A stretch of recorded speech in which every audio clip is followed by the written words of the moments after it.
પ્રાર્થના સંદેશ ન્યૂઝમાં આપનું સ્વાગત છે। જળ એ જીવન છે એ આપણે પણ જાણીએ છીએ। જો કે પાણી નામના શબ્દથી પંચમહાલના કાલોલ તાલુકાના સણસોલી ગામના ખેડા ફળિયા સહિતના અન્ય વિસ્તારના લોકો હેરાન પરેશાન થઈ ઉઠ્યા છે। મળતી માહિતી અનુસાર સણસોલી ગામની મહિલાઓને ધગધગતા તાપમાં પણ હેન્ડપંપ ખાતે પીવાનું પાણી ભરવા જવું પડતું હોય છે, જ્યારે પાણીની બોરની મોટરમાં ખામી સર્જાતા અહીંના લોકો સાથે ફાળો એકત્રિત કરીને રિપેરિંગ કરવા મોકલી હતી। પંચમહાલ જિલ્લાના કાલોલ તાલુકાના સણસોલી ગામની વસ્તી આશરે 5000ની આસપાસ હોવા સાથે આ ગામ ખેતી અને પશુપાલન પર નભતું ગામ છે। આ ગામના ખેડા ફળિયા, રબારી ફળિયા સહિતના અન્ય વિસ્તારમાં પીવાના પાણીની સમસ્યા સામે આવી છે।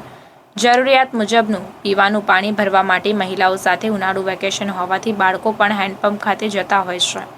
પાણીની સમસ્યાને લઈને ખાસ કરીને મહિલાઓને વધુ હેરાન પરેશાન થવું પડે છે।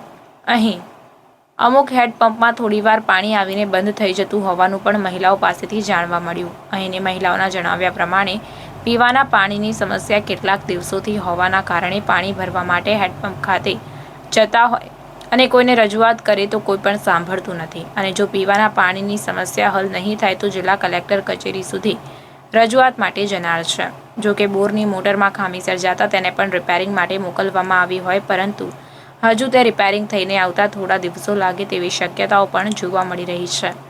વધતી જતી પીવાના પાણીની સમસ્યાને લઈને અહીં અનેક લોકો હેરાન પરેશાન હોય, ત્યારે પશુઓને પાણી પીવડાવવા માટે મેસરી નદીમાં પશુપાલકો જતા હોય ત્યારે નદી પણ ધીમે ધીમે સુકાતી જતી હોય તેવા દ્રશ્યો જોવા મળી રહ્યા છે। અમુક હેન્ડપંપ રિપેરિંગ માંગી રહ્યા હોય ત્યારે નવા નહીં પરંતુ રાજ્ય સરકાર ગ્રામજનોને પીવાના પાણીની સમસ્યાથી છુટકારો આપે અને લાખો કરોડો રૂપિયાની ગ્રાન્ટ તો આપતા હોય, પરંતુ સમય જતાં તંત્રના સરકારી બાબુઓની બેદરકારીના કારણે કે પછી આ તરફ ધ્યાન ન આપવાથી યોજના જોઈએ તેટલી સાર્થક થઈ શકતી નથી। ત્યારે આ સમસ્યાનું વહેલી તકે નિરાકરણ લાવવાની માંગ ઉઠી છે। રિપોર્ટર પાર્થિવ દરજી, પ્રાર્થના સંદેશ ન્યૂઝ, પંચમહાલ। અમારે પાણીની બહુ તકલીફ છે, એટલે અમે જિલ્લા કચેરીની અંદર જઈશું અને રજૂઆત આપીશું બધી મહિલાઓ થઈને કે અમારા ગામમાં આટલી બધી પાણીની તકલીફ છે, તો અમને પાણીની કંઈક સહલત આપો। શું નામ તમારું? શાંતાબેન। આ રબારી વાળા ફરી મને તકલીફ ઘણી છે, 1 વર્ષથી ઘણી છે, મોટો ભરી જાય છે અને અમારે તાપ લાગે છે, અમે પાણી ભરવા કઈ જઈએ। 1 વર્ષથી આવું થાય છે અને મોટર ભરી જાય છે, 2 દાડા નહીં થતા, 5 દાડા નહીં થતા। અમારું ધોક અમે હેરાન થઈ જાય, અમે તાપને હેરાન થઈ ગયા તો પાણી અમે ચક્કર આવે એવું થાય છે, અમે પાણી કઈ લાવીએ। શું નામ તમારું? શારદાબેન।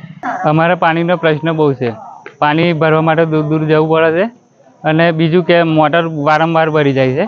હવે મોટર રિપેર કરવા માટે કોઈ ધ્યાન આપતું નથી અને બીજું કે મોટર અમારે જાતે રિપેરિંગ કરાવવી પડશે, પૈસા ફાળો નાખીને ગામ ફરિયાની અંદર ઉઘરાઈને રિપેરિંગ કરાવીએ છીએ અને સરપંચને તલાટી કોઈ ધ્યાન આપતા નથી।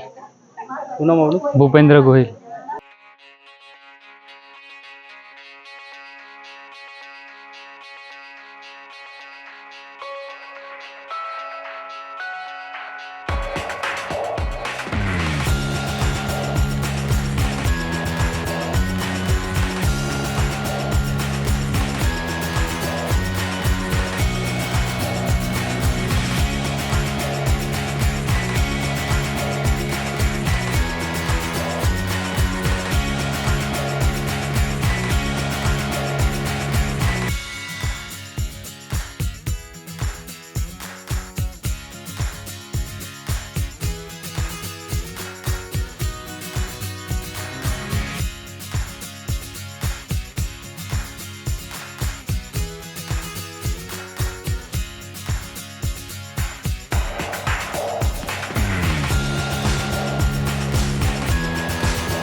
સંદેશ ન્યૂઝની તમામ લેટેસ્ટ અપડેટ્સ માટે ચેનલને હમણાં જ લાઇક, શેર અને સબસ્ક્રાઇબ કરો.